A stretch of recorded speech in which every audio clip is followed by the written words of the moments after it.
തിരുവനന്തപുരത്ത് drone book ചെയ്യാൻ വിവരങ്ങൾ തിരക്കിയ NSU നേതാവിനെ പോലീസ് ചോദ്യം ചെയ്തു. ദേശീയ സെക്രട്ടറി എറിക് സ്റ്റീഫനെയാണ് ചോദ്യം ചെയ്തത്. ഫോൺ വിവരങ്ങളടക്കം പോലീസ് ചോർത്തിയെന്ന് എറിക് സ്റ്റീഫൻ 24നോട് പറഞ്ഞു. കഴിഞ്ഞ ദിവസമാണ് ഓൺലൈനിൽ ഡ്രോൺ ഓർഡർ ചെയ്തതുമായി ബന്ധപ്പെട്ട് NSU നേതാവ് എറിക്കിനെ പോലീസ് ചോദ്യം ചെയ്യുന്നത്. എന്തായാലും പോലീസ് നടപടിയിൽ പ്രതിഷേധിച്ച് വലിയ തരത്തിലുള്ള അതൃപ്തിയാണ് എറിക്കിനുള്ളത്. എന്തായാലും ഹൈക്കോടതിയെ സമീപിക്കുമെന്നാണ് എറിക് പറയുന്നത്. എന്തായാലും എറിക് നമ്മളോടൊപ്പം ചേരുന്നുണ്ട്. സത്യത്തിൽ എന്തായിരുന്നു സംഭവിച്ചത്? എന്താണ് യഥാർത്ഥത്തിൽ മുഖ്യമന്ത്രിക്കും അതുപോലെ തന്നെ കേരളത്തിലെ പോലീസിനും റോബോഫോബിയാണ്.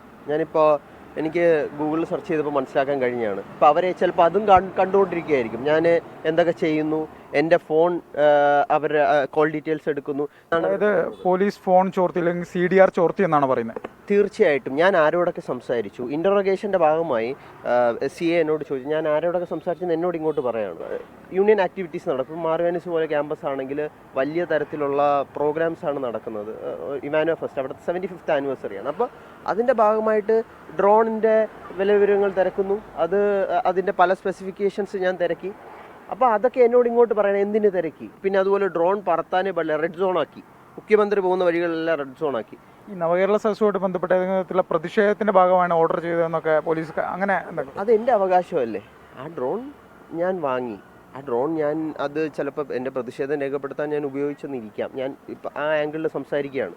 അങ്ങനെയാണെങ്കിൽ അപ്പോൾ നിങ്ങൾക്ക് ഡ്രോൺ ഡീആക്ടിവേറ്റ് ചെയ്യാൻ നിങ്ങൾക്ക് എന്തൊക്കെ സംവിധാനങ്ങളുണ്ട്? കേരള പോലീസ് എൻ്റെ ഹോം സ്റ്റേറ്റ് മറ്റൊരു സ്റ്റേറ്റിൽ, കർണാടക പോലുള്ളൊരു സ്റ്റേറ്റിൽ നിങ്ങൾ നോട്ടീസ് അയക്കുകയാണ്, do not give drones to Eric and his gangs. അപ്പോൾ ഞാൻ എന്താ ഗ്യാങ്സ്റ്റർ ആണോ? അപ്പോൾ അത് വ്യക്തമാക്കണം. അതായത് കർണാടക പോലീസിനാണോ അയച്ചത്? അല്ല, കർണാടക പോലീസിനല്ല. ഞാൻ വിളിച്ച് തിരക്കി കമ്പനീസിൻ്റെ സിഇഒകൾക്കാണ് അയച്ചത്. അപ്പോൾ ഇതൊക്കെ വളരെ മോശം പ്രവണതയാണ്. എന്താണ് ഹൈക്കോടതിയിൽ പോകുന്നൊക്കെ പറയുന്നു? അതിനുള്ള ഹർജിയോ മറ്റോ കൊടുത്തോ? ഞാൻ കോടതിയെ സമീപിക്കാൻ തീരുമാനിച്ചിട്ടുണ്ട്. നിയമോപദേശം തേടിയതിനു ശേഷം ബന്ധപ്പെട്ട കോർട്ടിൽ ജൂറിസ്ഡിക്ഷനോ അതൊക്കെ നോക്കിയിട്ട് കോടതി പോകാനാണ് തീരുമാനിച്ചേക്കുന്നത്.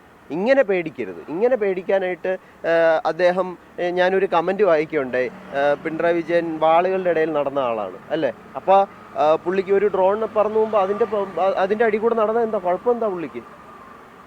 അഥവാ അങ്ങനെയാണെങ്കിൽ ഒരു പൗരൻ്റെ അവകാശങ്ങളിലാണ് ഭരണകൂടം ഇടപെടുന്നതെന്നാണ് എറിക് പറയുന്നത്. ഇതുമായി ബന്ധപ്പെട്ട നിയമ നടപടികളുമായും അദ്ദേഹം മുന്നോട്ട് പോകുമെന്ന് പറയുന്നു. നവകേരള സദസ്സുമായി ബന്ധപ്പെട്ട സുരക്ഷാ കാരണങ്ങളുടെ പേരിലാണ് ഇത്തരത്തിലൊരു പരിശോധന എന്നാണ് പോലീസിൻ്റെ അനൗദ്യോഗിക വിശദീകരണം. എന്തായാലും ഇക്കാര്യത്തിൽ അന്വേഷണം നടക്കട്ടെ.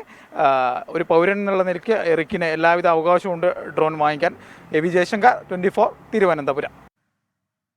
ഞങ്ങളുടെ പ്രതിനിധി AV ജയശങ്കറുമായാണ് NSUIയുടെ ദേശീയ സെക്രട്ടറി എറിക് സ്റ്റീഫൻ സംസാരിച്ചത് നമ്മളിപ്പോൾ കണ്ടത്.